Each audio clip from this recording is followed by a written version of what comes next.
It is July, the start of 1,000% humidity in the Midwest, and also a super busy time in the garden. Now I know in July it is easy to just focus on all the things that are ripening in the garden, the tomatoes, the cucumbers, the zucchini.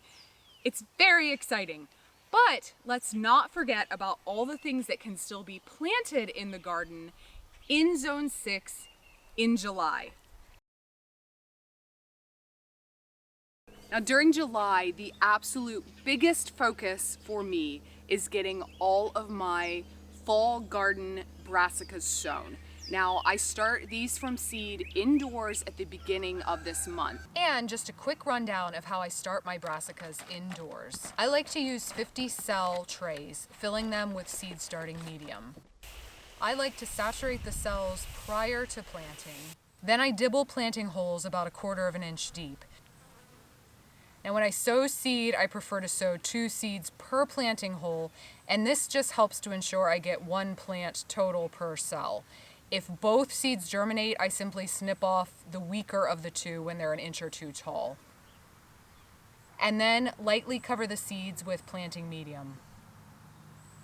I cover my trays with a humidity dome to help speed germination, and place the seeded trays under grow lights. My brassicas will be ready to transplant in about 5 to 6 weeks. And that is going to include things like broccoli, cauliflower, cabbage, kale, kohlrabi, basically anything and everything in that brassica family. And those are started in July so that I can transplant about mid-August, and then those can be harvested this fall. In the middle of July, I will start my fennel indoors from seed. And from the middle to the end of July, I start some of my longer season leafy greens for the fall. So those are going to include things like chard, mustard greens, collard greens, Asian greens like Pac Choi or Bok Choi, as well as an early sowing of romaine type lettuces. I'll also sow my green onions or scallions. And I'm still sowing things outdoors as well. Now, some of what can be planted is going to depend on your individual first frost date of the fall. And I talk more in detail about this in last month's video, what to plant in June. But basically you want to figure out when your predicted first fall frost date is. And for any of those crops which are frost tender, just make sure you have enough days so that that crop can mature between the time you plant it and the time that first frost comes.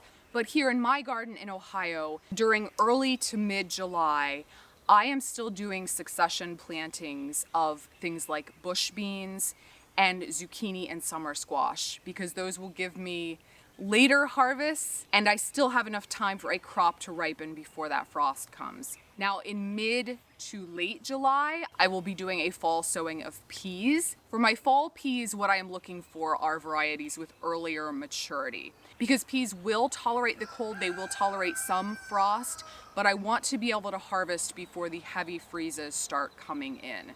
So I'm typically looking for varieties with a 65-day maturity or less when planting in the fall here. In mid to late July, I'm also going to start my first sowings of some of the cold hardy root crops. So that's going to include things like carrots, beets, turnips, and Daikon radishes. Now my little round red radishes, I typically wait till a little bit later in the season to direct sow those, just because they're such a quick maturity and they tend to get really hot and pithy when grown during the hot summer months. So I usually wait till mid-August all the way to mid-September to plant those. And as I said, this is the first sowing. I'll typically do at least another sowing of all of these same root crops in about another month. So that pretty much covers what I am planting in July in my Zone 6A Ohio garden. And be sure to subscribe to catch next month's episode of what I plant during the month of August. Thanks for watching, and I'll see you next time.